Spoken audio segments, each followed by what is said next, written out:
Inspector Purbright. He claimed he was innocent. The evidence said otherwise.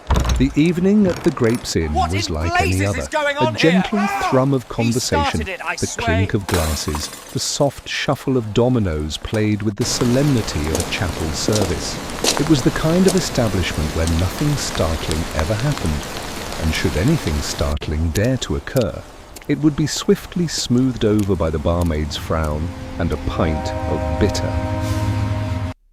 On this particular Thursday night, the air was damp and heavy with the smell of rain-soaked coats. A few farmers occupied their usual table near the window, muttering about crop yields. Two shop assistants, just off their shifts, laughed in that relieved, slightly shrill way that suggested a day spent serving customers they didn't like. At the far end of the bar, Mr. Percy Lum, a retired draper and tireless dispenser of opinions, was explaining for the third time why the council's new parking meters were, in his words, the thin end of a thoroughly dishonest wedge. It was against this comfortably predictable backdrop that Lionel Dacres arrived. Dacres was not a man who frequented the Grapes. The regulars knew of him vaguely. He worked at the post office, or perhaps he didn't anymore, and there was something about a house his aunt had left him, and possibly a court case involving a dog. The details varied depending on who was speaking. What was certain was that he did not belong here, and his appearance, hair plastered down by the rain, tie askew, eyes darting about as though he expected a trap, was cause for mild, silent consternation. He walked straight to the bar and ordered a pint. His hand shook slightly as he passed over the coins. "Rough night, Mr. Dacres?" the barmaid asked, with the perfunctory cheer of one who didn't really care. "Just long day," Dacres muttered. His voice lacked conviction, as though he'd borrowed the phrase from someone else and wasn't sure he'd got the inflection right. He took his pint and retreated to a shadowed corner, the one normally reserved for courting couples or gentlemen intent on avoiding their wives. For a time, no one paid him much heed. Then, midway through Percy Lum's fourth denunciation of the council, Dacres stood abruptly. His chair scraped the floor like a scream. In the sudden quiet, his words came out far too loudly. "I didn't do it! You can say what you like, but I didn't." There was a clatter of dominoes as one of the farmers dropped his tile. The barmaid froze, a pint glass hovering mid-polish. A half-dozen pairs of eyes swung toward Dacres, their expressions a mix of curiosity and alarm. "No one said you did." "Lionel," said George Weatherby, the landlord, who possessed the calming tone of a man accustomed to smoothing ruffled feathers. "Why don't you sit yourself down, and I've had enough sitting down," Dacres shouted. He slammed his glass on the table so hard that beer slopped onto the scarred wood. "They think they've got proof." "Well, they haven't, not proper proof. Just things that look a certain way if you squint." "Who's they, Lionel?" Percy Lum asked, voice quavering between concern and glee. Nothing delighted Percy so much as a scandal, particularly one in its infancy. But Dacres did not answer. Instead, he turned on his heel and strode toward the door, brushing past a pair of startled farmers. As he went, he said something low and furious. The only word anyone caught distinctly was innocent. The door banged shut behind him, and the inn seemed to exhale. Conversation erupted all at once, as though everyone had been holding their breath. "Well," Percy said with relish. "That was interesting." "Poor man's unwell," said the barmaid, though not with much conviction. "Lost his job, didn't he?" "Not just his job," one of the shop assistants whispered. "My cousin said there's been trouble at the post office." "Money missing?" George Weatherby, polishing the bar in slow circles, frowned. "Best not to go spreading tales until we know the facts." But of course, by the following morning, the facts, or at least the entertaining semblance of them, would be halfway around town. Outside, Lionel Dacres stumbled into the rain, his face pale and tight. He paused beneath the flickering street lamp, glancing over his shoulder as if expecting pursuit. None came. The quiet cobbled street was empty, save for a stray cat slinking beneath a cart. "Not me," Dacres muttered to himself. "They'll see. They have to." His words were almost lost beneath the patter of rain. Almost. Half a street away, Inspector Purbright observed from the shadow of a shop awning. His expression was mild, polite, unreadable. A man watching raindrops trace patterns on the window could not have looked more innocuous. Only his eyes, sharp behind their round spectacles, betrayed a particular interest in Lionel Dacres and his loud protestations. Purbright waited until Dacres vanished into the mist, then turned calmly toward the police station. It was going to be, he suspected, a very long Friday. By morning, the incident at the Grapes had already been reshaped into a dozen versions, each bearing only a faint resemblance to what had actually occurred. The mist that rolled in from the river that dawn seemed to trap whispers between the crooked streets, holding them aloft like laundry on a line. Every shop doorway became a pulpit, every errand an excuse to pause and repeat some new embellishment about Lionel Dacres and his dramatic outburst. Mrs. Bannister, who ran the greengrocer's stall, claimed she had seen Dacres stagger out of the inn clutching a bloodied rag.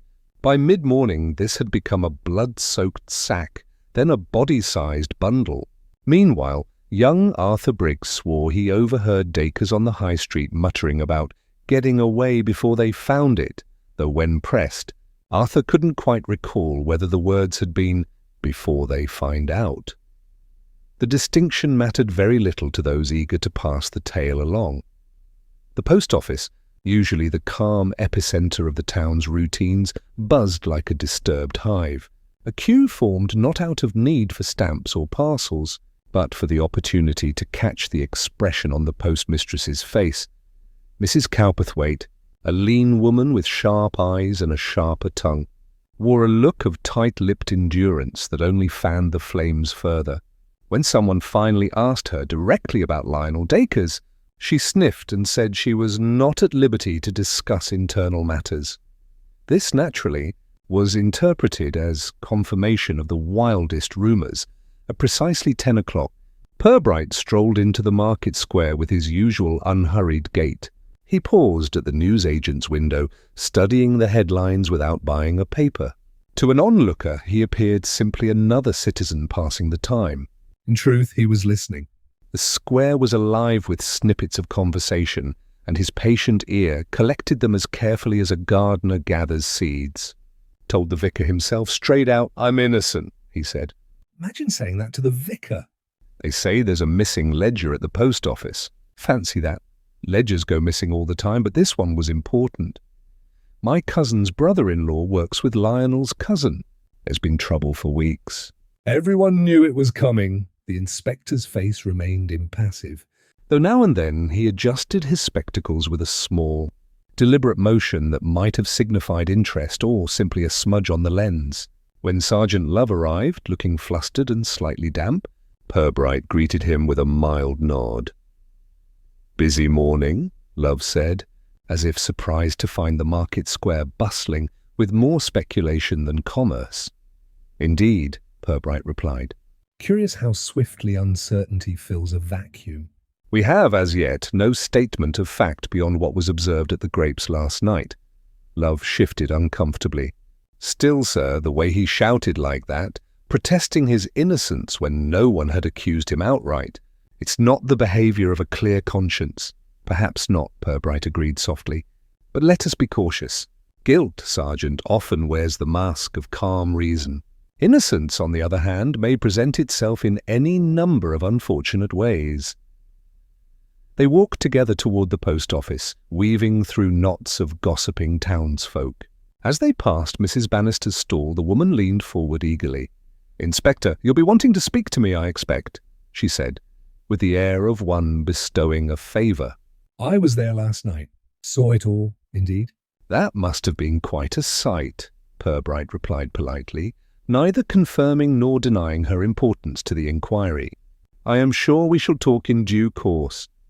Mrs. Bannister swelled with self-importance, already rehearsing how she would recount this exchange to her customers. Love opened his mouth to ask for specifics, but Purbright gave the smallest shake of his head, and moved on. Inside the post office, the atmosphere was taut as wire. Clerks bent over their work with exaggerated diligence. Mrs. Cowperthwaite stood behind the counter, her expression carved from stone. When Purbright approached, she greeted him with a stiff inclination of the head. "Inspector, we are of course most concerned about this situation, as are we," Purbright said. "I understand Mr. Dacres was employed here until recently." "He was dismissed a fortnight ago," she said crisply. For carelessness. "Nothing more sinister than that." "Ah," Purbright's tone conveyed mild interest, nothing more. And the missing ledger? Mrs. Cowperthwaite's nostrils flared. "There has been talk, I know. The ledger is simply misplaced." "It will turn up." "Quite," Purbright murmured. "Misplaced things often do." He left without pressing further, his hands clasped loosely behind his back. Outside, the square was louder now, like a flock of birds disturbed into flight. Love caught up with him, visibly agitated. "Sir, do you think she's hiding something?" Purbright considered this. "Almost certainly. But what precisely she is hiding, that is the question. People often conceal truths unrelated to the matter at hand. We must distinguish between embarrassment and guilt." As they spoke, a commotion arose near the butcher's shop. Two men were arguing, voices sharp. Words like thief and cover-up floated above the general din. Purbright paused, listening intently, though he made no move to intervene. The crowd thickened, feeding on its own excitement. Someone swore they had seen Dacres heading toward the river earlier that morning. Someone else claimed he had been at the railway station, boarding a train with a suspiciously heavy case. These conflicting sightings did nothing to calm matters, but they added a pleasing complexity to the tale for those who thrived on intrigue. By noon, the story had reached the mayor's office.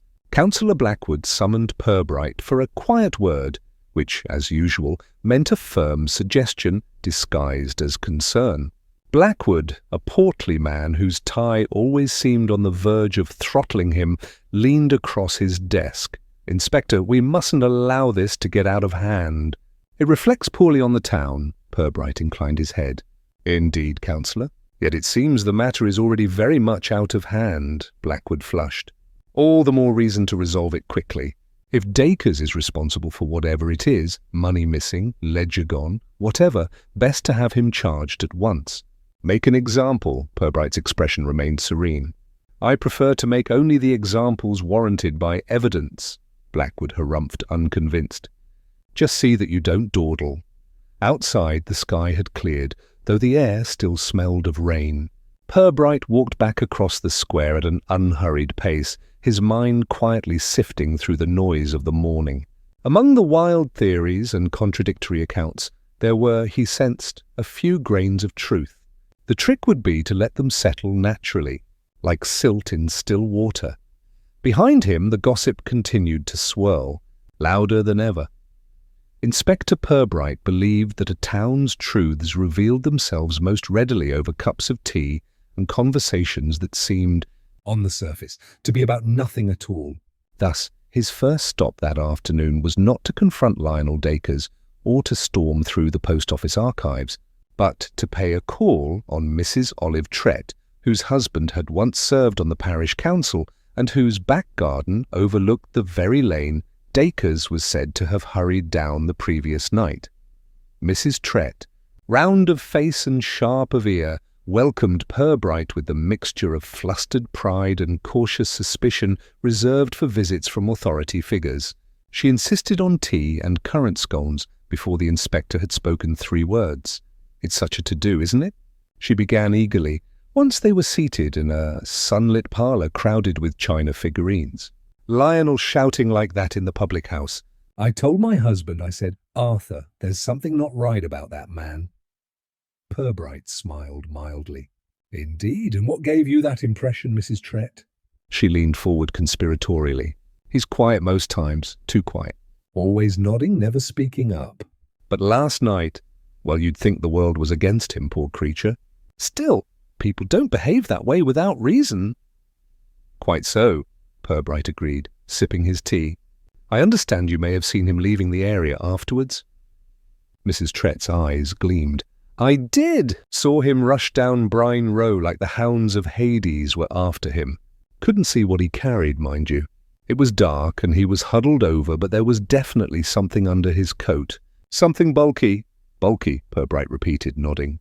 Could it have been merely the coat itself? Mrs. Trett hesitated, unwilling to retreat from her claim entirely. Perhaps, but he was bent forward, like he was hiding it. The inspector thanked her graciously, steering the conversation to topics of weather and geraniums until she relaxed. As he left, she pressed a paper bag of scones into his hand with a blush of importance. Outside, Purbright paused for a moment, watching the narrow lane glisten from the recent rain. There were no marks on the cobblestones to suggest a hurried flight, though he hadn't expected any. The evidence here was not of the kind that left tracks. Sergeant Love joined him near the lane's end, slightly out of breath from canvassing other witnesses. "Nothing solid, sir," he reported. "Plenty of people willing to say they saw Dacres about, but no two accounts agree." One fellow swears he was carrying a case. Another says he was empty-handed but limping. "And Mrs. Bannister's been telling everyone he had blood on his shirt." "Ah," Purbright said placidly. "Blood sacks, heavy cases." A veritable pageant of possibilities, Love grimaced. It's making us look daft, sir. "The councillor's pressing for an arrest, and half the town thinks we're covering something up." Purbright's eyes twinkled behind his spectacles, which paradoxically might serve us. When everyone is convinced they already know the truth, they seldom trouble themselves to observe carefully. That leaves the field clear for us to do so. Their next call was at Lionel Dacre's own residence, a small, neat cottage with lace curtains and a garden of wilted roses. The door was opened by Mrs. Truelove, the neighbour, who had been keeping an eye on things. She clasped her hands dramatically. "Oh, Inspector, it's a terrible business!" Lionel's a good man at heart, though a bit twitchy. "I've always said so. Has he been home today, Mrs. Truelove?"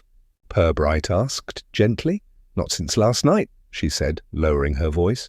"I heard him come in late, stomping about something awful. Then he left again before dawn." Didn't even take his breakfast. Did he seem upset? Angry? Mrs. Truelove's eyes grew round. Upset, he was muttering to himself, sir. Words I wouldn't repeat. Oh, and there was a terrible clatter, like he knocked over a chair, or threw one. Purbright thanked her and asked if she'd mind them having a look inside. She was only too happy to oblige, leading them to the door with an air of sacrificial courage. Inside, the cottage was orderly at first glance. A teapot sat on the table, cold and dusty, as though forgotten mid-use. In the sitting room, a chair lay on its side, confirming Mrs. Truelove's account. Papers were scattered on a bureau, some marked with the post office's insignia. Love began to gather the papers, but Purbright raised a hand. "Leave them as they are, Sergeant. Disorder often tells its own story." They moved through the small rooms in silence until they reached the bedroom. Here, the bed was neatly made, but the wardrobe stood open. An empty space gaped among the hanging clothes. "Something missing," Love said grimly. Could be a case. Could be, Purbright agreed. He crouched to examine a faint scuff on the floorboards. A case departing in haste, perhaps, though haste alone proves very little. Love looked at him, perplexed. "Sir, if he's taken a case and run off before dawn, doesn't that speak volumes?" "It speaks, certainly," Purbright said mildly, rising to his feet. "But we must decide whether it speaks truth or misdirection." As they left the cottage, Purbright noticed Mrs. Truelove hovering nearby, her ear tilted conspicuously toward the open door. He paused to reassure her. "Thank you for your assistance, madam. I suspect Mr. Dacres may return soon. If he does, please let us know immediately." Her face brightened with the thrill of importance. "Oh, I shall, Inspector." "You can count on me." Back at the station, Purbright took his tea, standing by the window, gazing thoughtfully at the drizzle beginning anew. Love waited for his assessment, shuffling his feet. "Do we bring him in, sir?" Love asked finally. Purbright shook his head. "Not yet. A man loudly proclaiming innocence while fleeing before dawn is indeed suspicious. But it is also convenient. Too convenient, perhaps? Love frowned. Convenient for who? That, Purbright said, setting down his cup, is the question our courteous inquiries must yet answer. Late that afternoon, Purbright returned to the market square, not to chase gossip this time, but to observe it. The drizzle had settled into a fine, steady mist, softening the edges of the buildings and giving the square a faintly dreamlike quality. Townsfolk scurried about with umbrellas and baskets, their conversations muted but urgent. From his position beneath the archway of the old corn exchange, Purbright seemed merely another bystander sheltering from the damp. In truth, his eyes were quietly following faces, noting the rhythm of gestures, the peculiar weight of silences. It was a habit that had served him well. Words, he believed, could be rehearsed, but expressions rarely were. A guilty man might manage an even tone, a convincing phrase, yet his eyes would betray him at the wrong moment, as naturally as a door creaks when opened. Sergeant Love joined him, shaking rain from his hat. "There's been no sign of Dacres, sir. Station master swears he hasn't left by train, but that's hardly conclusive. Half the town claims they saw him somewhere this morning." Purbright made a non-committal sound. "And the postmistress?" Love's expression soured. "Frosty as ever. She insists the missing ledger was misfiled, not stolen. Won't even admit to knowing what figures it held." Purbright's gaze drifted toward the post office building, its brass-lettered sign dulled by mist. "She's a woman of precision. If she claims something is misfiled, one might suspect she knows precisely where it is, and who wishes it otherwise." Love gave him a puzzled look, but held his tongue. They lingered as the afternoon traffic swelled. Shoppers bustled in and out of doorways, clerks dashed across puddled cobbles, and gossip surged like the tide. Among the crowd, Purbright's attention caught on a particular figure, Mr. Percy Lum, the retired draper, who stood with two other men near the fountain. Percy was talking animatedly, his hands slicing the air, but when he noticed Purbright watching, his manner altered. He laughed too loudly, then too quickly excused himself and walked away, his shoulders hunched. Love noticed it too. "That was odd," he murmured. "Indeed," Purbright said. "Guilt can take many shapes, Sergeant. Sometimes it's a flinch, sometimes a laugh. Do you think he's involved?" "I think," Purbright replied gently, "that Mr. Lum knows more than he wishes to admit." Whether that knowledge implicates him or merely frightens him remains to be seen. They followed discreetly as Lum crossed to the tobacconist's shop. He paused outside, patting his coat pockets with a nervous flutter, then glanced over his shoulder. In that unguarded moment, his face held a look that arrested Purbright's attention, a mingling of fear and calculation. It vanished an instant later, replaced by a brittle smile as he entered the shop. Inside, the air smelled of pipe tobacco and oiled wood. The shopkeeper, Mr. Elms, greeted them with a nod. Lum had retreated to a corner, pretending to examine a display of cigars. "Good afternoon, Mr. Lum," Purbright said pleasantly. Lum started, knocking a box askew. "Inspector, Sergeant, I didn't see you there, so it would appear." Purbright's tone was mild, almost apologetic. "Miserable weather for an outing." Yes, beastly," Lum said, fussing with the cigars. His hands trembled slightly. "Just came to fetch a bit of tobacco." Purbright's gaze wandered idly over the shelves. "And how goes the square today? Still lively with talk of Mr. Dacres?" Lum swallowed. "Oh yes, can't escape it." "Whole business is "Unpleasant." "Unpleasant indeed," Purbright agreed. "Particularly for anyone directly concerned. You know Mr. Dacres well?" "Well enough," Lum said quickly. "Post office chap, nothing more." Purbright's eyes twinkled faintly behind his spectacles. "Curious then that you seemed—" "Unsettled when you noticed me earlier?" Lum's flush rose beneath the shop's gaslight. "Unsettled? Nonsense." "Why should I be unsettled?" "That," Purbright said gently, "is precisely what I wondered." For a heartbeat, silence hung between them. Then Lum laughed too heartily, producing a coin from his pocket. "You've got a way of making a fellow feel like a suspect, Inspector. Bad habit of yours. "Forgive me," Purbright said smoothly. "Merely doing my duty." As they left, Love leaned close. "He's hiding something, sir." "I'd stake my wages on it." "Quite possibly," Purbright murmured. "But let us not mistake discomfort for culpability. Many people grow flustered under a policeman's gaze." Their path took them past the milliner's, where Mrs. Cooperthwaite was speaking with two ladies of the town. The postmistress broke off mid-sentence when she saw Purbright, her lips pressing into a line. She offered a stiff nod before hurrying away. Love exhaled sharply. "That's two today, looking like they've swallowed sour milk." Purbright's tone was reflective. Fear, Sergeant, is the common currency of small towns. Everyone spends it differently. As dusk approached, they returned to the station. Purbright sat at his desk, examining the day's impressions. Percy Lum's guilty look lingered in his mind, a flicker of truth beneath a web of falsehoods. Yet even as he considered it, another image surfaced. Mrs. Cowperthwaite's rigid composure, carefully maintained but fragile. Somewhere between these faces, he felt certain, lay the key to Lionel Dacre's frantic protestations. But certainty, like guilt, was best revealed slowly. For now, he closed his notebook and said only, "Tomorrow, Sergeant, we shall ask questions anew, and perhaps, if we are very lucky, someone will answer without meaning to."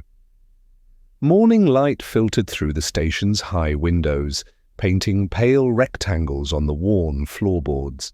Purbright sat at his desk, stirring a cup of tea so slowly it might have been an act of meditation rather than habit. Across from him, Sergeant Love sorted reports with the careful air of a man who did not entirely trust the documents not to shuffle themselves when unattended. "There's been another message from Councillor Blackwood," Love said, placing a sheet on the desk with reluctant precision. "Wants to know why we haven't acted. Says it looks bad for the council to let a suspected thief roam free." Purbright's expression remained serenely unreadable. "I imagine it must be vexing for him. Councillors are like weathercocks. They prefer the wind of public opinion to blow in a single predictable direction. This current affair provides nothing but gales. Shall I draft a reply?" Purbright shook his head. "No need. Our silence will serve as answer enough." He rose and adjusted his spectacles, a subtle signal that the day's work was about to begin. "We shall visit the post office again. Mrs. Cowperthwaite's composure is admirable, but it has a brittleness I find intriguing." The post office was already crowded with customers when they arrived. Clerks darted behind the counter with harried precision, while townsfolk craned to see who might be spoken to in hushed tones. Mrs. Cowperthwaite stood at her usual post, every line of her body radiating cool authority. Purbright approached her with the politeness of a man seeking nothing more troubling than a postage stamp. "Good morning, madam. "I hope we are not intruding at an inconvenient moment." Her smile was thin. "The post office is always busy, Inspector. What can I do for you?" Purbright's gaze drifted casually over the ledgers stacked behind her. "We continue to hear conflicting tales about Mr. Dacres. I wonder if you might clarify one small matter for us. The ledger that is said to be missing, when was it last seen?" Mrs. Cowperthwaite's reply was swift, almost rehearsed. "It is not missing, merely misplaced, as I have already explained." "Of course," Purbright said mildly. "But perhaps you recall when it was last definitely in its proper place?" A pause, barely perceptible, followed. "Wednesday evening," she said finally, before closing. "Ah." Purbright's tone suggested nothing more than polite interest, yet his eyes sharpened behind the round lenses. "And was Mr. Dacres present at that time?" "He was not. His employment had already been terminated." "Indeed. That must have been "Inconvenient for you." Her nostrils flared. "The work of this office proceeds regardless of individual difficulties." As she turned away to address another customer, a sound cut through the steady hum of conversation, a small, sharp clatter like a pin striking the floor. Several heads turned instinctively. A young clerk stooped, retrieved a brass key from near the base of the counter, and returned it to Mrs. Cowperthwaite. "Careless," she muttered, more to herself than anyone else. But her voice carried, and Purbright noted the tension in her shoulders as she slipped the key into her pocket. When they stepped back outside, Love spoke in a low voice. "That was odd, sir." She didn't like dropping that key. "Indeed," Purbright murmured. "A small thing easily overlooked. Yet it tells us something.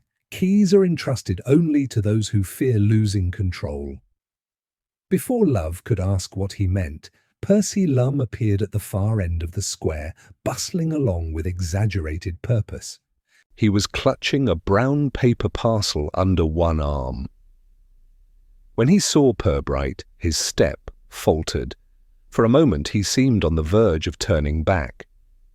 Then, gathering himself, he continued forward, face carefully blank. Purbright raised a hand in greeting. "Good day, Mr. Lum. Errand for the tobacconist again?" Lum forced a laugh. "Something like that, Inspector. Just returning a few bits." "Ah, a useful habit, returning things to their rightful places." The remark was so mild it could have been idle chatter, yet Lum's grip tightened visibly on the parcel. He nodded stiffly and hurried away without another word. Love exhaled. Another guilty look. "Possibly," Purbright said, "or perhaps simply nerves." Guilt, like perfume, can cling to the innocent as well as the guilty. They watched Lum vanish into the mist. As they turned to leave, a sudden shout arose near the fountain. A group of boys had been playing marbles, but now they stood clustered around something on the ground. One ran off, waving his arms for attention. Purbright and Love crossed quickly. Among the scattered marbles lay a single brass pin, identical to those used to secure ledger covers at the post office. Love stooped to pick it up. "Another small thing dropped," Purbright observed quietly. "Twice in one morning. Curious." Love frowned. "You think it's connected?" Purbright's expression gave nothing away. "When two unrelated things happen in close succession, Sergeant, the mind seeks patterns. Sometimes it finds them. Sometimes it invents them. They return to the station in thoughtful silence." Purbright sat at his desk, the brass pin resting on a sheet of paper before him. The town was full of loud voices and dramatic claims, yet it was this tiny, easily overlooked object that held his attention. "A pin dropped once," he said softly, almost to himself, "is an accident. A pin dropped twice suggests a hand trembling, or a hand deceiving." Love shifted uneasily. "So what do we do now, sir?" Purbright's gaze remained fixed on the pin. "We wait, Sergeant, and we watch who stoops to pick it up next." The evening mist crept back over the town as Purbright and Sergeant Love prepared to revisit the post office, this time with the intention of examining its inner rooms rather than exchanging pleasantries with Mrs. Cowperthwaite. The inspector had made his request earlier in the day, couched in language so polite that refusal would have sounded unreasonable. Even so, he suspected she would receive them with the barely disguised irritation of someone forced to open her drawers to strangers. When they arrived, the last customers were shuffling out into the damp twilight. Mrs. Cowperthwaite herself stood at the counter, lips pressed thin, hands clasped so tightly that the knuckles showed white. She greeted Purbright with a stiff nod. "You'll find everything quite in order, Inspector," she said. "Though it seems a great deal of fuss over a simple ledger." Purbright's bow was almost courtly. "We are grateful for your cooperation, madam. It is always better to remove doubts than to let them fester." She led them through a narrow door at the rear of the public hall. Beyond it lay a cramped sorting room, its tables littered with envelopes and parcels awaiting distribution. The air was warm and faintly sour with the scent of ink and sealing wax. Several clerks were still at work, their movements subdued, as though they feared to draw attention to themselves. Purbright moved slowly around the room, his hands clasped behind his back, pausing now and again to examine some trivial item. A misaddressed envelope, a crookedly stacked bundle of letters. Love, more direct, went straight to a locked cabinet along the wall. "This where you keep the ledgers, ma'am?" he asked. Mrs. Cowperthwaite's chin lifted. "Naturally, each account has its place." "Except one," Love said pointedly. Her only answer was a glare that could have chilled boiling water. She produced a key, the same one she had dropped earlier that day, and opened the cabinet. Inside, neat rows of identical volumes stood like soldiers on parade. Only one gap marred the perfect symmetry. Purbright peered in with mild curiosity. "Ah, the missing man from the ranks." "It will be found," she said flatly. "Misfiled, as I have explained." He did not challenge her. Instead, he turned his attention to a desk in the corner, its surface cluttered with half-sorted envelopes. A small stack of letters lay slightly apart from the rest, their edges curling with damp. Their stamps were unfranked. "These have not been sent?" Purbright asked. Mrs. Cowperthwaite hesitated. "Return to sender," she said at last. "Incorrect addresses?" "Curious," Purbright murmured. "They bear no markings to indicate return." Love picked one up, frowning. "No sender's name either, just blank backs."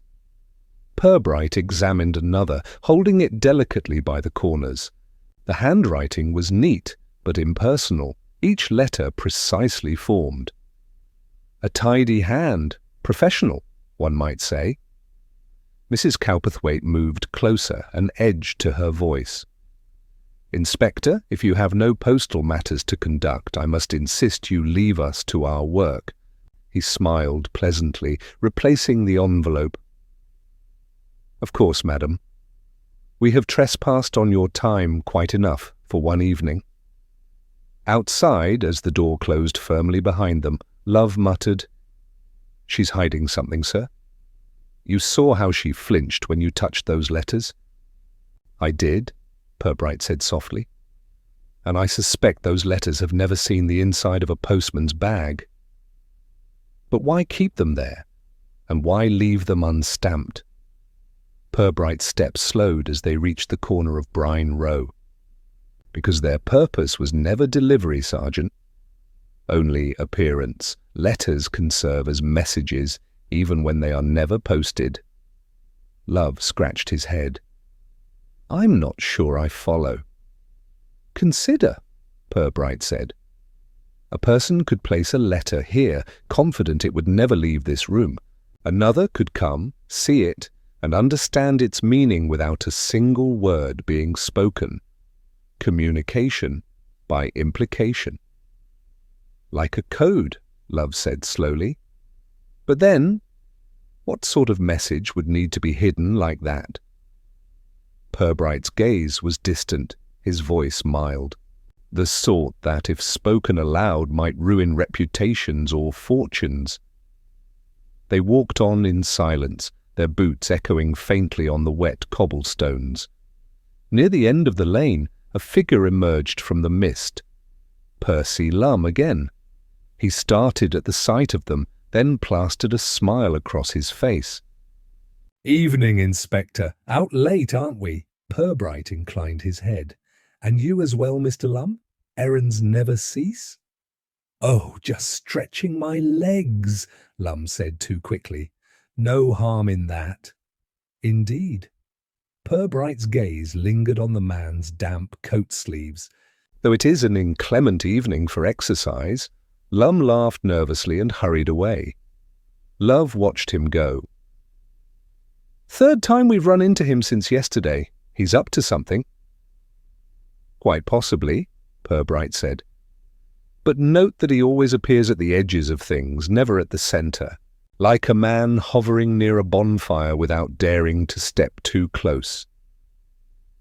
Back at the station, Purbright removed one of the unposted letters from his pocket. He had slipped it away while Mrs. Cowperthwaite was distracted. Love looked at it with open curiosity.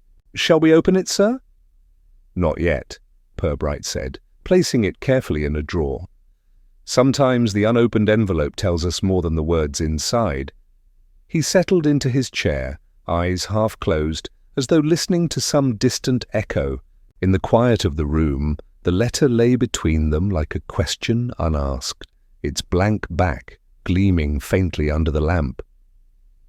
Somewhere in that silence, Purbright thought, a truth waited to be spoken, or perhaps never spoken at all. The rain returned with a vengeance that night, sweeping through the narrow streets of Flaxborough as though determined to wash away every footprint and whispered secret. By dawn the gutters ran with pale rivulets, and mist clung low to the ground, turning familiar lanes into shifting corridors of grey. Brine Row, usually quiet even at the busiest hours, lay deserted save for the occasional milk cart rattling over uneven cobbles. It was the milkman who found the body. At first he thought it merely a bundle of rags tossed out with the rubbish, a common enough sight after a storm.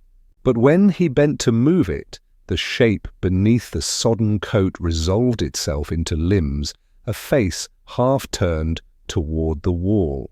The milkman stumbled back with a strangled cry, his cart lurching forward as the horse started in alarm. Within minutes, the cry had roused the neighbourhood, and doors opened one by one as curious, frightened faces peered out into the mist. By the time Purbright and Sergeant Love arrived, a small crowd had gathered despite the early hour.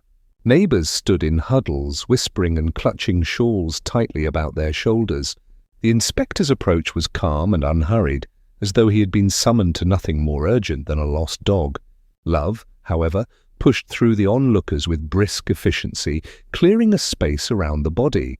It was Lionel Dacre's. His eyes stared blindly upward, rainwater pooling in their corners. His clothing was rumpled and damp, as though he had lain there for hours. A dark bruise marred the side of his head, stark against his pale skin. Purbright knelt beside him, his fingers lightly touching the wrist before shaking his head.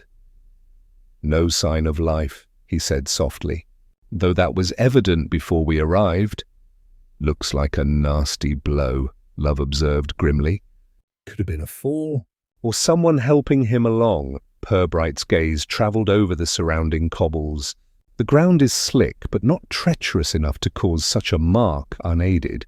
And note the position of his hands. Folded inward, not flung out as one might expect from a stumble. Love crouched to see, frowning. "So we're looking at an attack?" "Perhaps," Purbright murmured. "Or at least an encounter with someone who wished Mr. Dacre's no good." The crowd pressed closer, eager for details. Among them, Mrs. Truelove wrung her hands theatrically. "I told you he was troubled." Poor man, out at all hours, muttering to himself. "It was bound to end badly." "Quiet, please," Love barked, though the effect was limited. The whispering continued, rising and falling like the tide. Purbright rose and addressed the group with polite gravity. "Ladies and gentlemen, we must ask you to return to your homes. There will be statements taken later, but for now, it is important that we preserve the scene." Some dispersed reluctantly, casting glances over their shoulders. Others lingered until a pair of constables ushered them away. Only when the last had gone did Purbright allow his expression to shift from public calm to private contemplation. "Notice where he is lying," he said to Love, gesturing toward the narrow entryway between two houses, not in the centre of the row, but tucked almost deliberately aside. As though placed, Love followed his gaze. "Placed? You think he was carried here?" "Perhaps." "Or persuaded to walk this far and no farther." They searched the immediate area, finding little beyond a scattering of damp papers near the wall. Purbright picked one up delicately. It was an envelope, blank and unstamped, identical to the ones they had seen at the post office. He turned it over, noting the smudge of dirt on the corner. Love's eyes widened. "Another of those letters?" "Indeed," Purbright said softly. It would seem Mr. Dacre's death is tied to messages never sent. As they continued their inspection, Percy Lum appeared at the edge of the cordon, his face pale and anxious. He clutched his hat to his chest, breathing hard. When he caught sight of the body, he made a strangled sound. "Good Lord," he whispered. "It's true, then, Mr. Lum," Purbright said gently. "You are out early." I heard the commotion. Thought perhaps it was a fire. His gaze flicked from the inspector to the body and back again. "I didn't expect." "This?" Purbright studied him for a moment. "Did you see anyone leaving Brine Row before we arrived?" "No, Inspector." "No one at all?" Lum's hands twisted the brim of his hat. "But I swear I heard something in the night. A cart, maybe." "Or heavy footsteps?" "I couldn't say." Purbright nodded mildly. "Memory is often uncertain in darkness and rain. Still, your impression may be useful." As Lum retreated, Love muttered, "He's rattled. Could be fear, could be guilt. Both often wear the same face," Purbright replied. The body was removed with quiet efficiency, leaving behind only damp cobblestones and the lingering smell of rain-soaked cloth. Purbright lingered a moment longer, gazing down the row as though hoping the mist might arrange itself into an answer.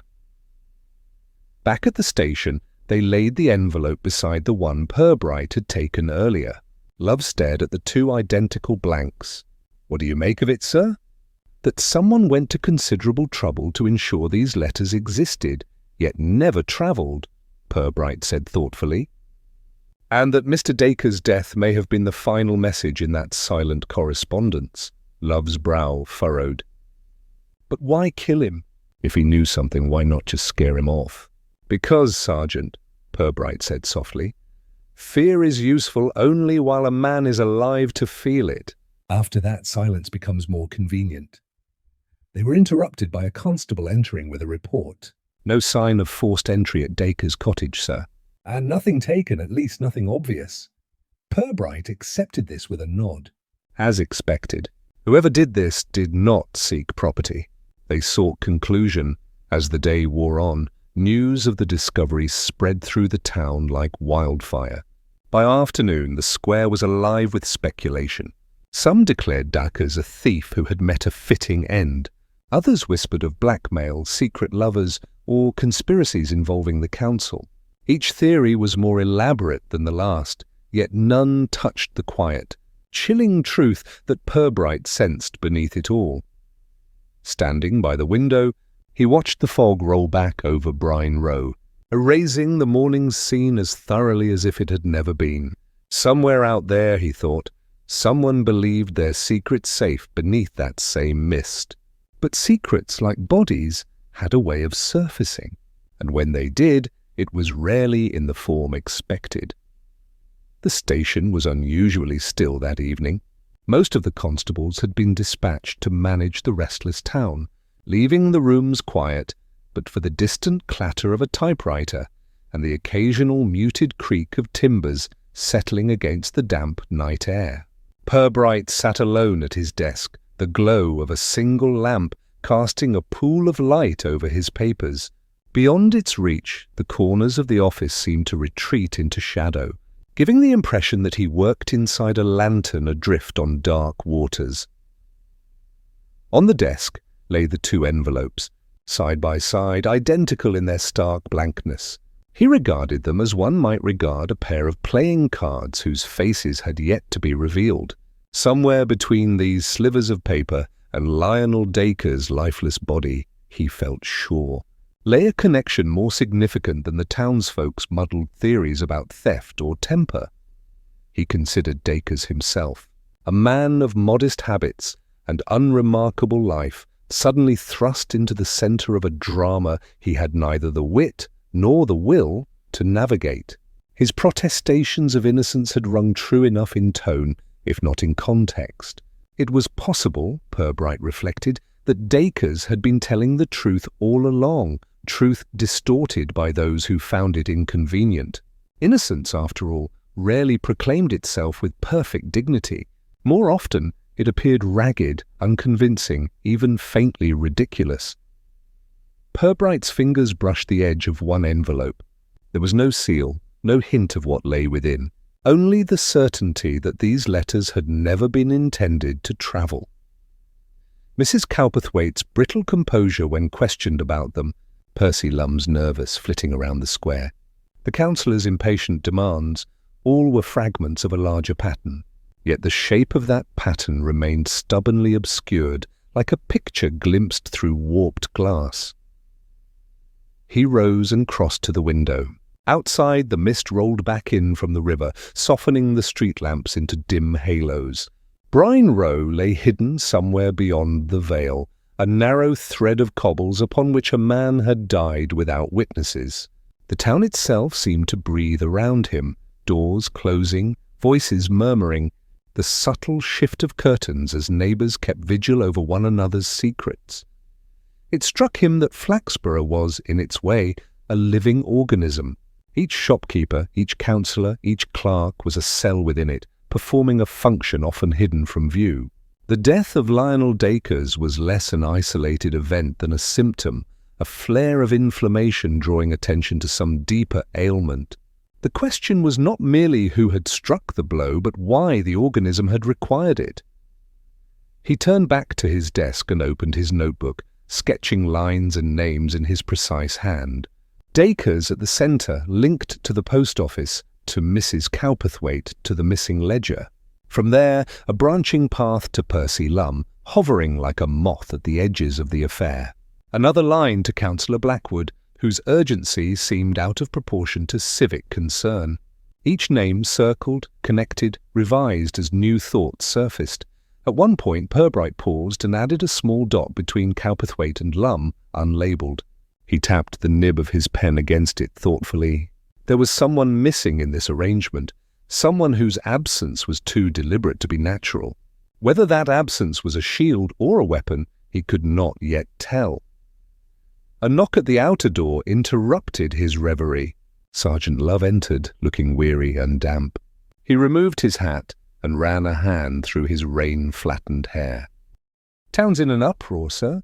Half of them think Dacres was a thief done in by an accomplice. The other half are certain it's a grand conspiracy involving the council." Purbright closed the notebook. "And which theory do you favour, Sergeant?" Love hesitated. "Neither sits right with me. But I'll say this, if Dacres was mixed up in something, I don't think he was clever enough to be the mastermind." "A sound instinct," Purbright said approvingly. "The clever men are seldom found lying in alleys." Love nodded toward the envelopes. "Any luck with those?" "Not yet. They are silent, as intended. But silence can be most eloquent given the right interpreter." Love frowned. "What's our next step?" "For tonight, none." Purbright's voice was calm, almost gentle. "We wait. Let the town believe itself settled while its unease grows beneath the surface. Someone will move, and when they do, we shall be watching." After Love departed, Purbright remained seated in the pool of lamplight. The quiet deepened until the only sound was the faint ticking of the station clock. Alone, he allowed his thoughts to drift, unguarded. He saw Lionel Dacres' face, contorted not by guilt, but by bewilderment. He heard Mrs. Cowperthwaite's clipped tones, each word shaped as carefully as a weapon. He pictured Percy Lum's eyes darting, forever scanning the shadows for threats real or imagined. Gradually, an image began to form, a scene not yet witnessed, but anticipated. A meeting, perhaps accidental, perhaps staged. A remark that would seem casual, yet carry the weight of revelation. When that moment came, it would not require force or accusation. Only a single question, asked with exquisite politeness to make the guilty heart falter. Purbright extinguished the lamp. The room fell into darkness, leaving only the faint glow of the street beyond. He stood for a long moment, listening to the rain against the window, until the pieces of the puzzle seemed to settle into temporary stillness. Then, with the quiet assurance of a man who understood both the pace of investigation and the patience of guilt, he left the station and disappeared into the mist. The following morning dawned with deceptive clarity.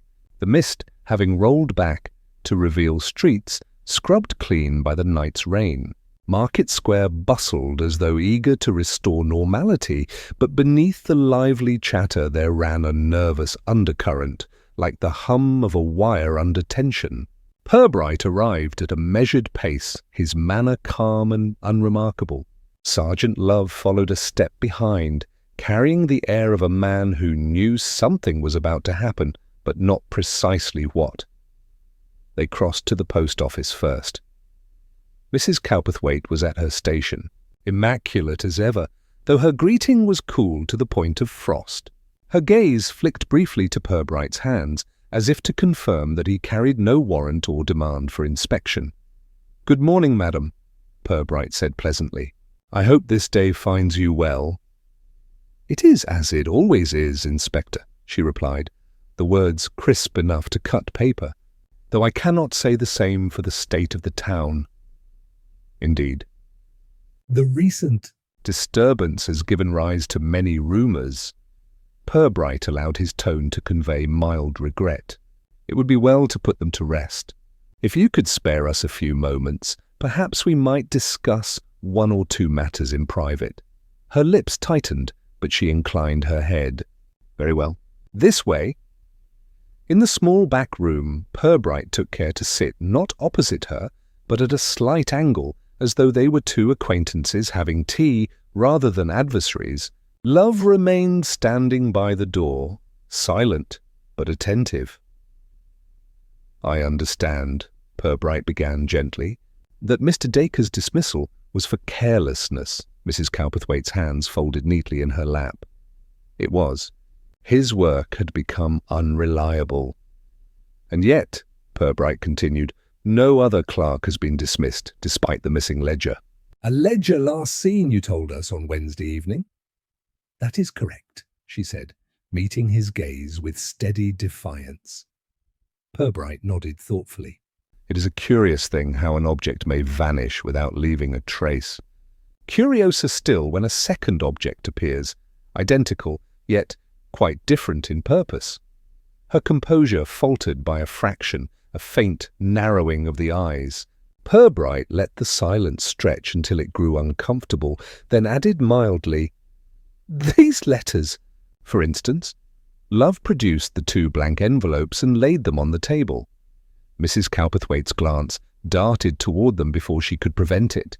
When she spoke, her voice was cool, but a thin thread of strain wove through the words. "Undelivered mail. Nothing more. Mail requires stamps," Purbright observed. "These never bore any." "They were never meant to travel. Rather like a signal flag raised and lowered according to some unspoken arrangement." Her breath caught, almost imperceptibly. Purbright inclined his head, as though conceding the point. "I dare say you have no knowledge of such things, madam. Still, it strikes me as an elegant method of communication, provided, of course, both parties are discreet." Mrs. Cowperthwaite rose abruptly. "If you have accusations to make, Inspector, you will make them plainly. Otherwise I must ask you to leave." "Accusations?" Purbright's tone was one of mild surprise. "Oh, no, merely observations." "It would be unseemly to accuse anyone without evidence." He stood, adjusting his spectacles. "Speaking of which, we shall be hosting a small gathering at the council hall this afternoon. Nothing formal, just a discussion among concerned citizens. Mr. Lum will be there, and Councillor Blackwood naturally. It would please me greatly if you might attend." She hesitated, suspicion warring with curiosity. "For what purpose?" "Clarify misunderstandings," Purbright said simply, "and perhaps to discover a few truths." That afternoon the council hall was prepared with quiet efficiency. Chairs were arranged in a loose circle, the atmosphere deliberately informal. Purbright greeted each arrival with unfailing courtesy, offering tea and mild conversation. Percy Lum arrived first, visibly nervous, his eyes darting to every corner of the room. Councillor Blackwood followed, blustering about civic duty. Finally, Mrs. Cowperthwaite appeared, her posture rigid as a ramrod. When all were seated, Purbright spoke in the tone of a man opening a parish meeting. "We are here, friends, to speak openly about recent events. No charges, no recriminations, only clarity. He turned to Lum. Mr. Lum, you have been most diligent in observing the life of our square. You saw Mr. Dacres on several occasions, did you not? Yes, Inspector, Lum stammered. He was troubled. Kept odd hours, indeed. And did you perhaps notice anything unusual about his movements? Lum hesitated. Sometimes he'd go into the post office after hours. Just for a minute or two. Mrs. Cowperthwaite's head snapped around. That is a falsehood. Ah, Purbright said softly. Then you were aware of his presence. Colour rose in her cheeks. I was locking up. It is my duty to ensure security. Of course, Purbright said smoothly. Security is paramount. Especially when one wishes certain items to remain undiscovered. Blackwood shifted uneasily. Now see here, Inspector, this is sounding very much like an accusation. Not at all, Purbright replied, his voice calm. Merely a test of honesty. He walked to the centre of the circle, holding up one of the blank envelopes. Mr. Dacres died holding such an envelope, yet its meaning eludes us, unless someone in this room can explain it. Silence followed, heavy and expectant. Then Percy Lum made a small, strangled sound. It wasn't meant to go this far. I just passed them along. I didn't know what they said, Mrs. Cowperthwaite gasped. You fool. Purbright's gaze turned gently toward her. Then you did know. Her composure shattered like glass. It was only supposed to frighten him. The ledger proved he'd been careless with the accounts. I warned him to keep silent, but he threatened to expose me. I couldn't let him ruin everything. Yet you did not strike the fatal blow, Purbright said softly. She shook her head wildly. No, I never touched him. I only left the messages. Purbright's eyes shifted to Lum. And you delivered them. The room seemed to shrink as the two stared at each other, trapped by their own words. Purbright folded the envelope neatly and slipped it into his pocket. Thank you, he said politely. That was all I required. The air inside the council hall seemed to vibrate with the confession that had just been forced into the open. Percy Lum sat slumped in his chair, pale and trembling, his fingers twisting together like lengths of frayed rope. Across from him, Mrs. Cowperthwaite sat rigid, eyes fixed on a spot on the floor, her breathing sharp and shallow. Councillor Blackwood, who had spent most of the exchange looking as if he would very much like to be anywhere else, dabbed at his forehead with a handkerchief and glanced anxiously toward the door. Purbright, by contrast, remained perfectly serene. He moved with unhurried grace to a side table where a pot of tea had been cooling. He poured himself a cup, stirring it gently as though the scene before him were nothing more alarming than a quiet domestic gathering. The soft chink of the spoon against china seemed absurdly loud in the silence. Now, he said mildly, turning back to his companions, perhaps we might continue with clear heads. Mr. Lum, you have admitted to delivering the letters. Would you tell us, in your own words, how you became involved? Lum swallowed hard, his eyes darting briefly to Mrs. Cowperthwaite before dropping again. I only did errands for her. Little things. She said Lionel was upset and that he needed guidance. I never asked what the letters meant. I just slipped them into places where he'd find them. A drawer, a shelf, his garden gate. That's all. Did you read them? No. The denial came too quickly, too loudly, then softer. No, they were sealed. I didn't want to know. Purbright's expression did not change, but his eyes were sharp. Yet you continued to deliver them. She said it would help him keep his job, that he just needed reminding now and then. Lum's voice faltered. But then he was dismissed, and the messages kept coming. I should have stopped, but... He wrung his hands helplessly. I thought it was none of my business. Most wickedness, Purbright observed gently, prospers under that very sentiment. Mrs. Cowperthwaite lifted her head at last, her face tight with fury and something like despair. I told you, Inspector, it was never meant to go so far. Lionel had been falsifying entries, not stealing perhaps, but covering mistakes. If the council learned of it, they would have blamed me. I gave him chances to correct himself quietly. The letters were warnings, and the ledger? Purbright asked, her voice cracked. Gone, he must have hidden it. That's why pressed harder. I couldn't let him destroy the reputation of this office. You feared exposure, Purbright said, his tone as calm as if remarking on the weather. But Lionel's death served to silence him entirely. That seems Convenient, her eyes widened. I didn't kill him. No, Purbright said softly. I believe you did not. But someone knew of your arrangement with Mr. Lum, someone who understood how useful a dead man's silence could be. Councillor Blackwood's handkerchief froze mid-dab. Are you suggesting one of us struck the blow? Purbright stirred his tea again, letting the swirl of liquid settle before answering. Suggesting? No. Merely observing that Lionel Dacres died within sight of Brine Row, and that a missing ledger has yet to reappear. Until it does, the truth is incomplete. Lum made a small desperate noise. I never saw the ledger, Inspector. I swear it.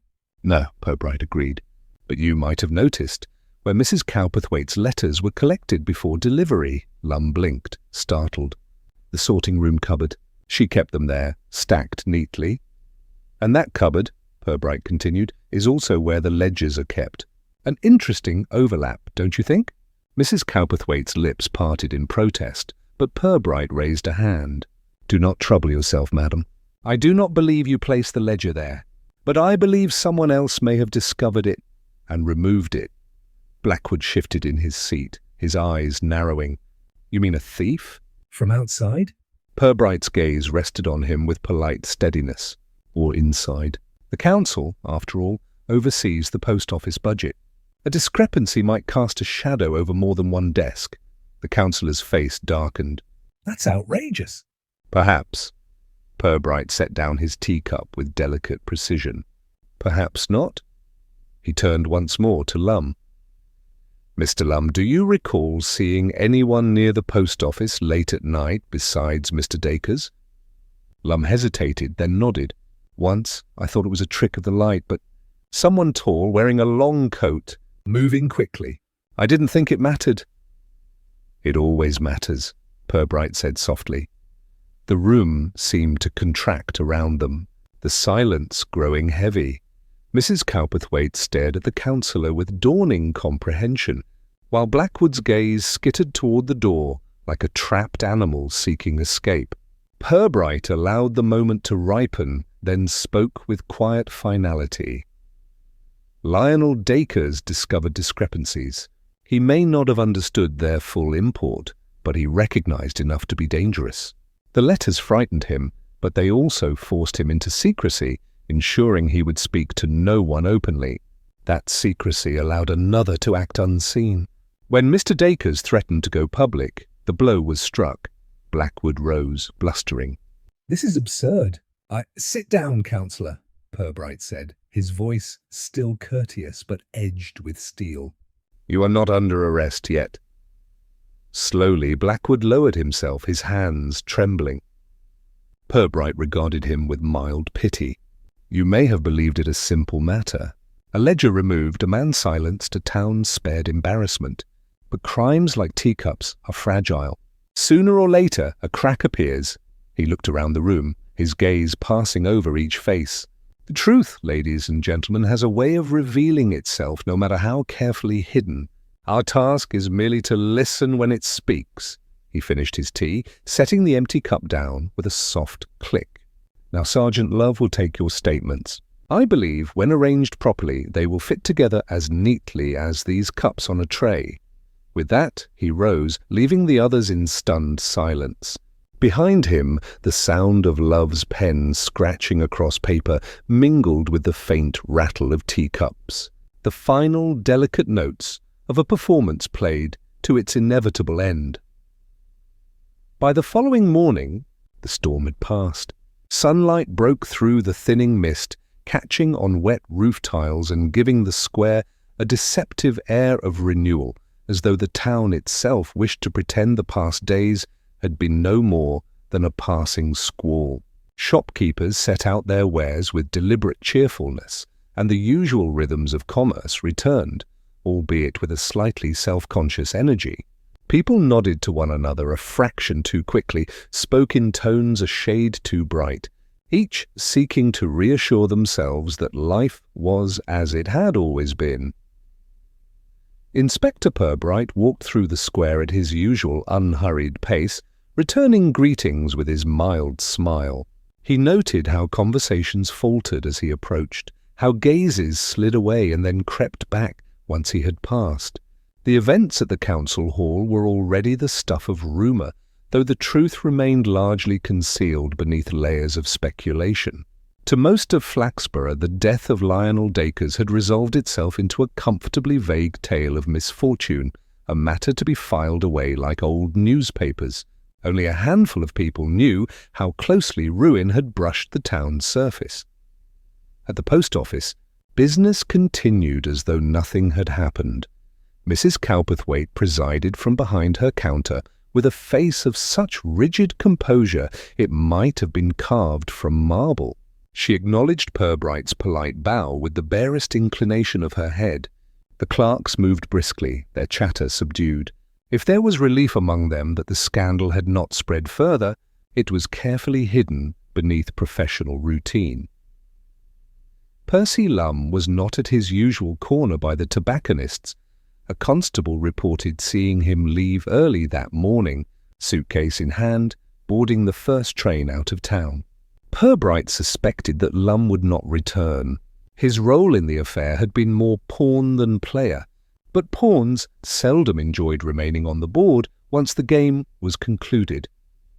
Councillor Blackwood, meanwhile, had retreated behind a flurry of official duties, issuing statements about civic improvements and charity initiatives with renewed vigour. The ledger, quietly restored to its rightful place, had been adjusted to reflect a version of events that would satisfy both auditors and voters. It was, Purbright reflected, the sort of tidy resolution that towns like Flaxborough excelled at. Not justice exactly, but a restoration of appearances. Sergeant Love joined him outside the station, carrying a sheaf of neatly written statements. "All signed and sealed, sir." Blackwood gave his version this morning. "Swears he never touched Lionel, only wanted the ledger kept quiet."